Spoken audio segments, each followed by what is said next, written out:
ஓம் சாந்தி.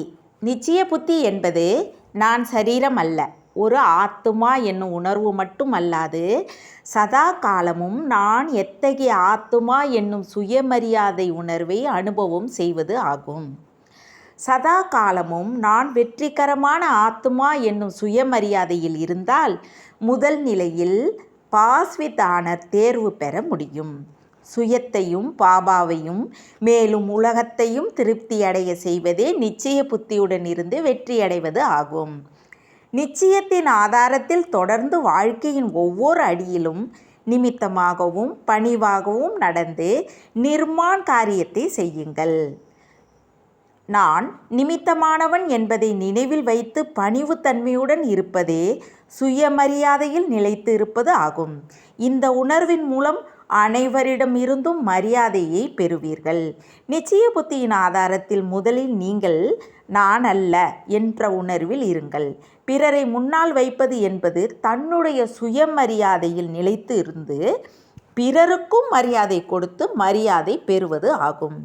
இதனால் நீங்களும் திருப்தியுடன் மற்றவர்களையும் திருப்தி அடைய செய்து தான் வெற்றி பெற்று மற்றும் திருப்தியின் சொரூபமாவது ஆகும்.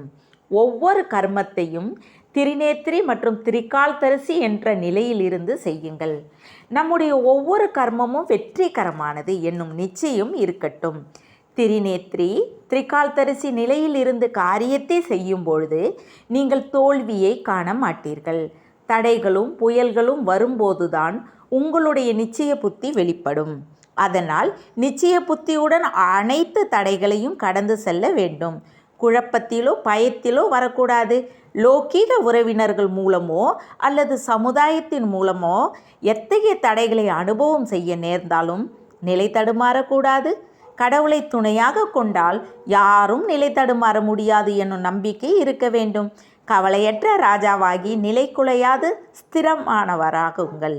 நிச்சயத்திற்கு ஆதாரம் 4 தூண்கள். தந்தையின் மீது நம்பிக்கை, கூடவே தனது சிரேஷ்ட சோமான் பிரம்மன் குடும்பத்தின் மற்றும் இந்த புருஷோத்தம சங்கம யுகத்தின் மகத்துவத்தையும் மிக சரியாக உணர்ந்து கொண்டு அதன்படி நடப்பதே சம்பூர்ண நிச்சய புத்தி ஆவதாகும். நிச்சய புத்தி என்றால் திரிகால்தரிசி நிலையில் இருந்து எதையும் கேட்பது, எதையும் மற்றும் பேசுவதாகும். ஞானம் நிறைந்தவராகி ஒவ்வொரு கர்மத்தின் விளைவுகளை உணர்ந்து காரியத்தை செய்யும் பொழுது நிச்சயம் மற்றும் வெற்றியின் சமநிலை உங்களை கவலையற்ற ராஜாவாக்கிவிடும். நான் மாஸ்டர் சர்வ சக்திவான் என்பதில் நிச்சயம் வைத்து தன்னை எஜமானனாக உணர்ந்து உங்களுடைய கர்மேந்திரியங்களை உங்களுடைய கட்டளைக்கு கீழ்ப்படுத்துங்கள். கர்மேந்திரியங்களுக்கு நீங்கள் வசமாக கூடாது. இந்த நிச்சயத்தின் ஆதாரத்தில் நினைவு சொரூபமாகுங்கள். ஸ்மிருதி நிலையை சமர்த்தி கொண்டு வரும். அதன் மூலம் சுயராஜ்ய அதிகாரியாக முடியும்.